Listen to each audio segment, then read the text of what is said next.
Hello and welcome back to my channel, Big Nick Bart with the Big Nick Energy. Pretty bored today, pretty upset with the New York Knicks, but what can you do? It's the New York Knicks, so we're kind of used to it. A lot of talk about Thibodeau changing rotations, a lot of talk about Sims, Grimes, McBride. And, I'm just not excited about any of that. Just not excited about any of it. Because he's only playing Sims because Noel has plantar fasciitis. All right, that's going to be a lingering problem from here on out, I assume. Plus the hip, plus the lower back, whatever else he's been dealing with. Get well soon, please, Noel. Put your feet up, really take care of it, because the only way to heal that is rest. So get well soon. Rose out now with an infection from that surgery. I hope it's not MRSA. That would be awful. Rose, get well soon. Quentin Grimes out with a subluxation of his right patella. All right, kneecap. Little dislocation action going there.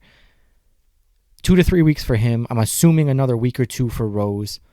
Noel's going to be questionable every game from here to the end of the season, most likely. So where does that leave the New York Knicks? Well, you have to play Sims, or you're going to run Gibson into the ground, and that's just, it doesn't work like that. So we're going to see more Sims. I assume we're going to see more McBride. But really, we're going to see a lot of Alec Burks. We're going to see a lot of Alec Burks. Love the guy. Very, very talented ball player, but not a point guard. So I saw the article from Fred Katz saying, quickly, he's been practicing, getting ready to be, that point guard. And I think we're seeing, obviously, we know who he is, right? We know he can score off the bench. We know he can handle the ball. He can make some passes here and there, make some good decisions. It's just a matter of turnovers, I think, and if he's hitting his three-pointers, really. Because when he does those early shot clock pulls, that's a great move, honestly. That's modern basketball. That's more possessions per game and more points per possession, and that means you're going to win your basketball games if you're making them. The problem is when he's not making them and then getting flustered with the defense and not getting into an offensive flow, and then kicking it to Burks or Randall or RJ, and they have to ISO for the last, 6 seconds of the shot clock for anything to happen. And that's happening less and less frequently, which is exciting. So I want to see more of IQ, obviously, but, why not McBride with the second unit? We're going to need, we need a ball handler, right, for our bench. And at this point, why not McBride? I don't see why not. We're not winning games. Really, what's the hurt? What could it hurt? And I know a lot of people who are calling for play the young guys, even though our team is young, and second round draft picks or second round draft picks. But if you don't give the guys a chance, you don't know what they can do at that level. And I think we all know about Jeremy Lin and the success of an unassuming point guard from Harvard. So why not? Why not McBride? Why not? If we're not winning, you really don't have anything to lose. So people are saying, oh, maybe, Thibodeau got pressured, his job, and that's why, okay, we'll take Kemba out. Nerlens, he can be out too with the plantar fasciitis. He's the second or third guy in the league to say this. It's a pretty common injury. It's an injury that comes and goes. So, it's just one of those things. Maybe it's a resting coach's decision without saying that. I don't know. I don't want to assume that, obviously. I have no evidence for it. But I could see that being the case because shut down Walker, shut down Noel. Rose is taking extra time. And, yeah, let's get a look at these young guys. Sims, McBride. And, heck, Toppin got more minutes because we all fouled out, so he had to play a little extra time with Randall at the 5. That was atrocious. I don't even want to really talk about the Sixers game, but I guess it's inevitable. I really can't. I can't get around the ref job and the broadcast job and the camera work, the production quality of the ABC program was just lacking. It was just lacking. IQ got an excellent steal inbounds, but we would never know it because the camera angles missed it, which, that's kind of just a flow in the game. They were trying to give someone a highlight for scoring, weren't expecting an inbounds steal, obviously. But, that's production quality, though. That's the production manager getting on the mic and saying, hey, cut to this camera and focus on the actual game. So that's been kind of killing me. The commercial breaks, just the weird announcing, very star-oriented, which when Randall and RJ are playing well, you would think we would get some of that extra love. But no, it was pretty biased in my opinion. I thought it was a really good game. And it's a shame that you have to feel like you watch it on mute because you just can't bother to listen to these people because they're just not saying anything worthwhile. Half the time they're not even talking about the game. They're talking about Giannis Embiid. Yeah, I caught that. Giannis Embiid. They said it twice. I'm not even gonna string them up for that. So, take that as it is. It's just they're not talking about the game. The cameras are missing the game, and then when the refs are calling these really questionable calls, it's like no replay, just nonsense. Really, really difficult game to watch. Not having a good time at all, for multiple reasons. And I seen a Sixers fan saying all the foul shots were like well deserved and everything was a foul. And if you just played better defense, they wouldn't go to the line so much. And that's just nonsense, and you know it. It's nonsense, and you know it. I don't think anybody could watch that game and say every call was correct.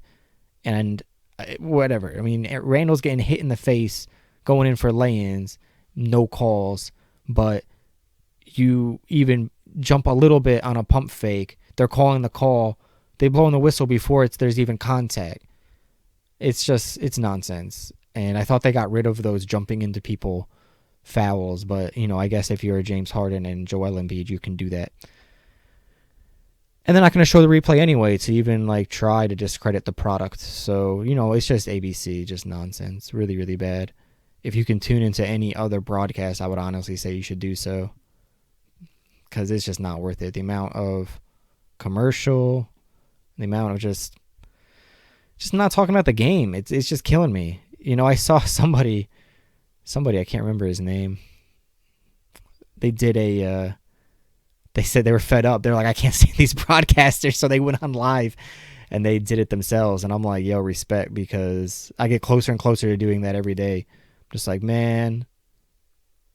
But it's Mike and Clyde majority of the time, right? So, and I haven't been, Wally hasn't been bad either as the in-game. So, but that ABC, and I'm sorry to harp on it so much. I know I hate getting on the refs, and I hate getting on the broadcast product and whatever, but it is what it is. These New York Knicks, not looking great, but RJ Barrett is phenomenal. Very excited to watch him ball out.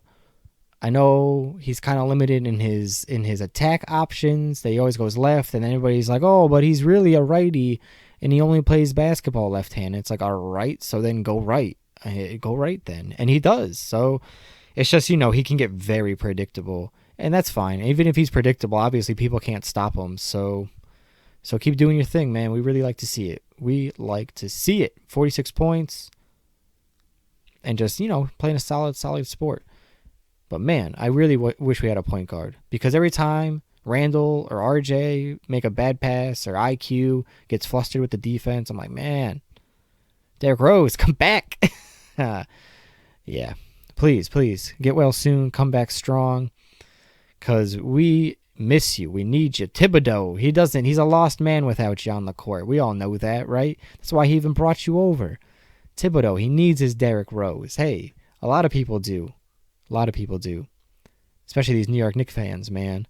I can't stand y'all. Nah, I'm just kidding. I'm just kidding, man. Everybody's got these different opinions. So some people want to trade RJ, trade Randall, and just reset. Go for the draft again. Tank it out. New coach.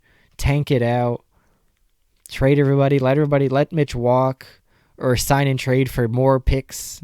I don't know. I can't get behind all that. But then you see other people who say trade some of our picks for, oh man, I can't remember who they said this morning. It was nobody good, honestly. It was nobody good. Then you got the Brunson crowd. Then you got the hyper Mitch crowd, the hyper Obi Toppin crowd. You know, the pro young guys. And I'm here for all of it. You know, I'm here for all of it. I like all of these ideas. And who's to say who's right? Honestly, you just gotta kind of take a leap of faith as a front office, right? As a coach, as an organization, and just say, okay, this is who we're going with. This is what looks right.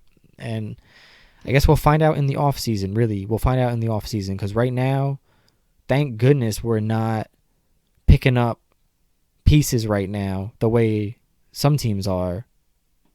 The Lakers, for instance. Oh, man, they're doing so bad. It's just, it's not good. It's just not good. Yeah, they're waving people. They're picking up pieces, and the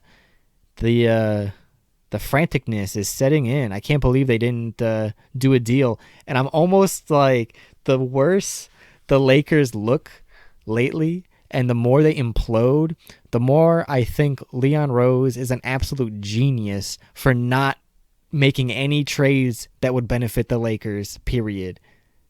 And that's how I've been feeling lately, is that as long as they're doing terribly, I think we did our job, right? Oh, it's so petty. It's so petty, but I don't care. It's so petty, but I don't care, because we could have bailed them out. We could have sent them pieces, you know, taken some contracts back and really, you know, finessed them. But in the end of the day, you're actually helping them get a chip. So I'm glad we didn't do that. And we did that one little favor trade, and I don't think we're going to do anything again. And we didn't. So that's exciting. The fact that you just kind of hang them out to dry, like, yep, you made this so you can lie in it, and we'll see at the end of the season who goes where. Because now look at LeBron fighting with the, you know, not openly hostile, but it's not comfortable. It's not a good situation, right? So now he's going out, and he's already saying, oh, I'm going to sign with whoever drafts my son, which is like, wow, that's a big say, right? That's a big move maker, right? He's going to make people make moves for that reason. Like, if I can get LeBron's son and Bron, like that's intense. That's something that gets you a championship, right? Right? At the end of the day. So I'm glad we didn't do all that. You know, I'm glad that it's like, yeah, putting pressure on the Lakers. Like, I don't want to help them. Let them flail. Let them figure it out themselves. And yeah, Knicks are just keep doing what the Knicks are doing. We got a pretty young squad. We just need a point guard to take it to that next level, or, you know, figure out an offense that works for what we do have. And I just want to make one point that was a highly positive thing that I saw against the Sixers, was the offense scheme from the start was focusing on James Harden specifically. Every play Thibs was calling down the court was just attack James Harden. Whoever is on him, you go set a screen for the ball handler, get him to switch on to you, and then attack him. Make him work on defense. And he doesn't work on defense. He let his guy go past him pretty much every time. And if I'm a Nets fan, if I'm a Sixers fan, I would be extremely concerned that, you know, if his offense is not going the way he wants it, his defense is not going to save you. So, you know, I pray for your offense, I guess. I guess that's it. But I was really excited to see Thibodeau putting those plays in and just really sticking to it. Like, listen, this is the plan. You can't go and attack Thibault. You can't go and attack, that other guy. I can't remember his name. Oh, I got PTSD from playing these guys and getting whipped. I can't remember his name. Shoot. And it doesn't matter. That other wing player who's also tall. Yeah. You can't attack Embiid. You can't attack any other wings. So you got to attack Harden. That's it. That's all you can do is attack Harden. And hopefully he gets tired, frustrated, foul trouble, all that good stuff. And yeah, that's it. And that's what we did. And I really like to see that. It's like, oh, everyone who says Thibodeau doesn't, use an offensive scheme or whatever. And you could say it wasn't successful, which is a super big argument that I would take and say, all right, like, yeah, Thibodeau lost that game. So maybe that wasn't the right tactic. And you'd be right because we lost. So make that argument if you want. But I was excited to see it, happy to see it. Sims setting screens, say that 17 times fast. Sims setting screens was phenomenal. Really good screen setter, good read on who he's setting the screen on, and sets it really well. So that's exciting as well. He was boxing out the other night. Wow, we love when that guy boxes out. He's so big, like all he's got to do is squat a little bit, put his arms out, and push back, and he'll get every single rebound. Like, who's going to get around that guy? So all good things. RJ Barrett still just eating it up. The NBA is his league. Let's go. Like, the NBA is RJ Barrett's league. Let's go. All right. And that's my positivity for today. I'm feeling pretty good after that talk we've had. Let me know what you guys think the future looks like. Honestly, we're in for a wild ride. 2 weeks, it looks like, for a lot of our injuries to come back. And in the meantime, whatever, I'm having fun. The RJ Randall 1-2 punch, I think, is really nice with Fournier hitting. And if IQ can step into that starting role as point guard, all the better. Let's go. Let's get that guy some burn. Sims some burn. Maybe we would see some McBride minutes. Hey. Oh, and I almost forgot. Honorable mention, Cam Reddish. Low efficiency scoring, though, man. Low efficiency scoring. Kind of okay defense, but time will tell. All right. So let me know what you guys think, what you want to see more of, and just try to get positive with me, all right? I'm trying to stay hyped, trying to stay up on it, and that's pretty much it. New video coming out. The big project is starting filming this week, so look out for that. In the meantime, Philadelphia, again tomorrow. That is Tuesday, March 1st. All right? Happy March, everybody. Big Nick Burt with the Big Nick Energy. Thank you for stopping by my channel. See you at the game. Burt knows basketball, y'all.